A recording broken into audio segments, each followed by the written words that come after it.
Friends, welcome to my channel. இன்றைக்கி நம்ம சேனலில் நேற்று மாதிரியே தான் இது வந்து நம்ம ரொட்டீன் நம்ம ஒர்க்கு தான். இது எப்பயுமே இந்த மாதிரி ஃபீடு வந்து மார்னிங் திறந்து மணி வச்சுருவோம். ஒரு நாளைக்கு 4 டைம்ஸ் அல்லது 3 டைம்ஸு இந்த தீவனமும் நம்ம குழந்தைங்களுக்கு கொடுத்துருவோம். ஸோ நேற்று கொடுத்த வீடியோ நீங்கள் பார்த்துருப்பீங்க. இன்றைக்கி அதே போல் நம்ம வந்து கொடுக்க போகிறோம். அதுதான் நான் வந்து உங்களுக்கு வீடியோவாக எடுத்துகிட்ருக்கேன். ஸோ இன்றைக்கி வந்து நம்ம என்ன வீடியோவில் பேச போகிறோம்னு பார்த்தீங்கன்னா, சரி ஏன் சிறுவடையை வளர்ப்பு வந்து லாபமாக இல்லை, ஸோ அதுக்கு ஆல்டர்னேட்டிவாக நம்ம என்ன பண்ணலாம், என்ன பண்ணக்கூடாது அப்படிங்கிறது தான் நம்ம அடுத்து வந்து இன்றைக்கி வந்து வீடியோவில் ஃபுல் அண்ட் ஃபுல் நம்ம பார்க்க போகிறோம். வாங்க பார்க்கலாம். சிறுவடை வளர்ப்பில் லாபம் இல்லாததுக்கு காரணம் பார்த்திங்க அப்படின்னா, ஒன்று கஸ்டமர்ஸ் தான். ஓகேவா? அது மக்கள் தான் முதல் காரணம். ஏன் அப்படின்னா, அவங்க வந்து அதிக விலை கொடுத்து அதை வாங்க ரெடியாக இல்லை. ஏன் அதிக விலை கொடுத்து அவங்க வராங்க ரெடியாக இல்லை அப்படின்னா, கலப்பின கோழிகள், அதுக்கப்புறம் வந்து தரம் உயர்த்தப்பட்ட அப்படின்ற பேரில் தரம் தாழ்ந்த கோழிகளை கம்மியான விலையில் வாங்குறது அவங்களுக்கு ஈஸியாக இருக்குது. எக்கனாமிக்கலாக அது வந்து கம்மியாக இருக்கிறதுனால அதை வாங்குகிறாங்க. இதுதான் மெயின் ரீசன். ஓகேங்களா? ஒரு சிறுவடையை நீங்கள் வந்து சின்ன குஞ்சிலேருந்து வளர்த்து அதை கோழி ஆக்கிறதுக்கு ஆகிற காலம் பார்த்திங்கன்னா 6 மாதங்கள் ஆகும். அதுவும் எல்லா கோழியும் 6 மாதத்தில் வளர்ந்துருமானா வளராது. சில கோழிகள் 7 மாதம் ஆகலாம், சில கோழிகள் 8 மாதம் கூட ஆகலாம். 1 கிலோ வந்து அதை அச்சீவ் பண்ணுறதுக்கு. இப்படி இப்போ வளர்க்கப்பட்ட அந்த கோழிகளை நம்ம மக்கள் பார்த்திங்கன்னா 300 ரூபாய்க்கும் 350 ரூபாய்க்கும் 400 ரூபாய்க்கும் கேட்குறதுனால நமக்கு எந்த வித லாபமும் இல்லாமல் அதை விற்கிற மாதிரி ஆகிடும். ஸோ இந்த பிரச்சனையால் தான் நிறைய பேர் வந்து பியூர் சிறுவடை வளர்க்குறதை விட்டுட்டு இடைவெட்டுகளையும் பெருவிடையும் வளர்க்குறாங்க. அது சூப்பர் விஷயந்தான், ஓகே. ஏன்னா அதுவும் நாட்டினங்களில் தான் வருது. ஆனால் பலர் என்ன பண்ணுறாங்க அப்படின்னா ஹைப்ரிட்ஸ் பக்கம் போயிடுறாங்க. அதாவது தரம் தாழ்த்தப்பட்ட இனங்கள் பக்கம் போயிடுறாங்க. அதுக்கு அவங்க பேர் வந்து தரம் உயர்த்தப்பட்டதுன்னு வச்சுருக்கிறாங்க. உண்மையாலுமே அது பார்த்தீங்கன்னா தரம் தாழ்த்தப்பட்ட இனங்கள் தான். ஒரு எக்ஸாம்பிளுக்கு பார்த்தீங்கன்னா கைராளி, கடக்நாத்து, நிக்கோபாரி, அதுக்கப்புறம் வந்து வந்தனம், நாமக்கல், சோனாலி, இன்னும் என்னென்ன பேர்களில் ஹைப்ரிட்ஸ் வந்திருக்கோ எல்லாமே வந்து அந்த ப்ரீடில் சேர்ந்துடும். இதுங்க பார்த்தீங்கன்னா அசிர் கிராஸ், முக்கியமாக அசிர் கிராஸ். ஏன்னா அசிர் கிராஸ் வந்து ஒரு பண்ணையில் நான் என்னோடய நண்பர் பண்ணையில் பார்த்தேன். 45 நாள் குஞ்சு பார்த்தீங்கன்னா 1.5 கிலோ வந்துச்சு. எங்களுக்கே ஆச்சரியமாக இருந்துச்சு. அபிரிபயமான வளர்ச்சி இருந்துச்சு. ஏன்னா கொடுக்குற அந்த கம்பெனி ஃபீட்னால தான். ஸோ ஒரு பிராய்லருக்கு ஈக்குவலான வெயிட் வந்து அந்த 1.5 மாதத்தை அதை அச்சீவ் பண்ணியிருந்தது. எங்களுக்கே ஆச்சரியமாக இருந்துச்சு. இந்த மாதிரி கோழிகள் வந்ததுனால, இந்த மாதிரி மிக குறைஞ்ச நாளில் வெயிட் வர்ற கோழிகள் வந்ததுனால என்ன ஆச்சு அப்படின்னா, இது மார்க்கெட்டை பிடிச்சிருச்சு. நாட்டுக்கோழிக்கான மார்க்கெட் வந்து ரொம்ப கம்மியாகிடுச்சு. அதோடைய வளர்க்குறதுக்கான எக்ஸ்பென்சிவும் அதிகமாக இருக்குது. ஆனால் ரேட் அந்த அளவுக்கு போகலை. இன்னும் இன்றைக்கி கோழி வந்து 400 ரூபாய் குறையாமல் போகுதுன்னு சில பேர் சொல்கிறீங்க. அந்த 400 ரூபாயை வந்து இயற்கையாக வீடுகளில் வளர்க்குறவங்களுக்கு ஓகே. அதுவே ஒரு பிஸ்னஸாக பண்ணுறவங்களுக்கு அது வந்து ஓகே கிடையாது. அது வளர்த்து அதோடைய கணக்கில் கால்குலேஷன் போட்டு பார்த்தா தான் தெரியும் எல்லாருக்குமே. ஓகேங்களா? அதே போல் இன்னும் சிறுவடை வந்து அந்த அளவுக்கு வந்து மார்க்கெட்டில் டெவலப் பண்ணி விற்க முடியாததுக்கு இன்னொரு காரணம் என்ன அப்படின்னா, ஹோல்சேல் வாங்குறவங்க இந்த ரேட் கொடுத்து வாங்க மாட்டுறாங்க.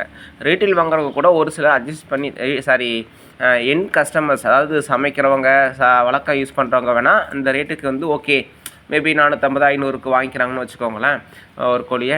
ஆனால் அவங்க 1-2 பீஸ் தான் வாங்குவாங்க. சரியா? உற்பத்தி ஆகிற எல்லா சிறுவடையும் அந்த மாதிரி என் கஸ்டமர்ஸ்ட்டை போய் வாங்குறதுக்கு எல்லாராலும் அந்த ரேட்டு கொடுத்து வாங்குறது இல்லை. அவங்க அசில் கிராஸை வாங்கிட்டு கம்மி ரேட்டுக்கு அசில் கிராஸ் வாங்கிட்டு போயிடுறாங்க. ஓகேவா? ஸோ அப்போது இந்த கோழி இறைச்சியை வந்து எதை டிபெண்ட் பண்ணியிருக்கு அப்படின்னா ஹோட்டல்ஸ் தான். ஹோல்சேல் ஹோட்டல்ஸு, அதுக்கப்புறம் வந்து இறைச்சி கடைகள்.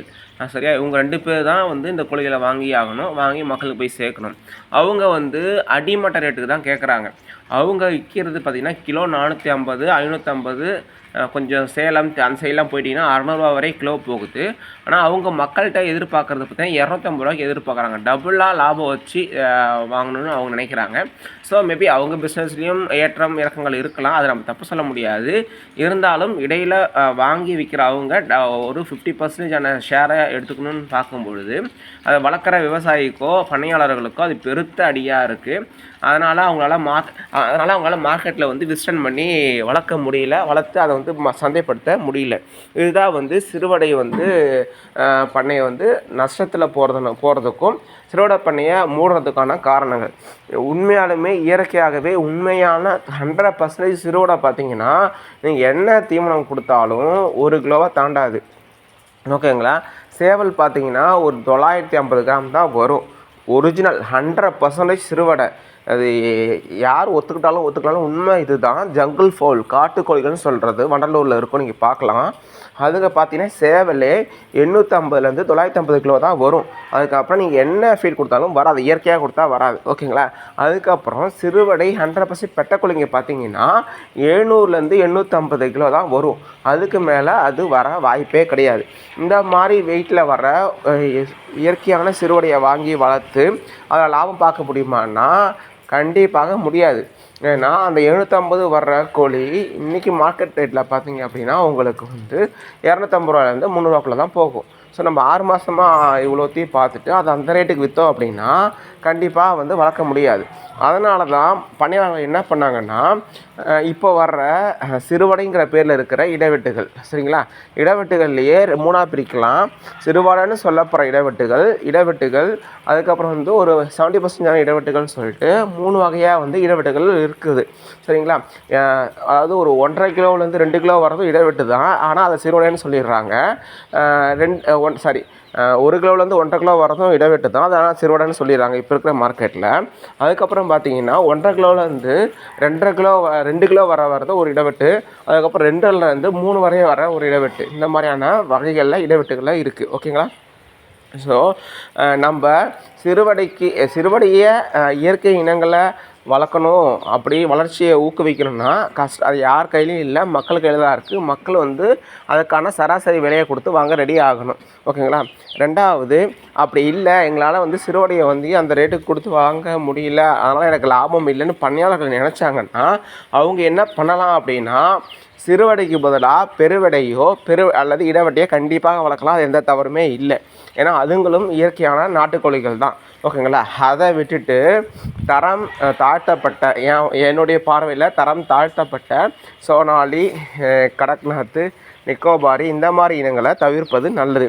ஸோ நிக்கோபார்லாம் இயற்கையான இனங்கள் தானேன்னு சில பேர் சொல்லலாம். உண்மையை சொல்லப்போனால் நிக்கோபாரிங்கிறது அந்தமான் நிக்கோபார் தீவுகளில் இருக்கிற ஒரு நாட்டுக்கோழி.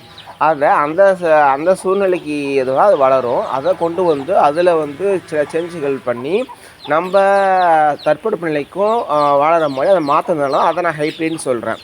அதே மாதிரி கடக்நாத்தும் அப்படி தான். ஆந்திர பிரதேசத்தில் காளிமாசிங்கிற ஏரியாவில் இருக்கிற ஒரு நாட்டு இனம் தான். அதை நம்ம தட்பவெட்பத்துக்கு ஏற்ற மாதிரியும் அதிக முட்டை விடுற தன்மையை விடுற மாதிரியும் அதிக வெயிட் வர மாதிரியும் அதை சேஞ்ச் பண்ணி தான் நமக்கு மார்க்கெட்டில் கிடைக்குது. எந்த ஒரு இயற்கையான கோழியும் தான் இனத்தை தன்னோட அடுத்த தலைமுறையை தானே உருவாக்கணும். அப்படி உருவாக்க தன்மை உள்ளது மட்டும்தான் இயற்கை. ஓகேங்களா? மற்றது அது இயற்கை இல்லை, நம்மளால் உருவாக்கப்பட்டதுன்னு நம்ம ஈஸியாக வந்து அதை பிரிச்சுக்கலாம். ஓகேங்களா? சில கடக்நாத்துகள் வந்து அவயம் இருக்குது அப்படின்னு ஒரு புரளிகள் சொல்லப்படுது. அந்த கடக்நாத்துகள் பார்த்திங்கன்னா சிறுவடை கோழிகளிலையோ இல்லை பெருவடை கோழிகளோ கிராஸ் ஆகி அந்த மூதாதையர் மூலமாக வர்ற கோழிகளாக இருக்கலாம். ஓகேங்களா?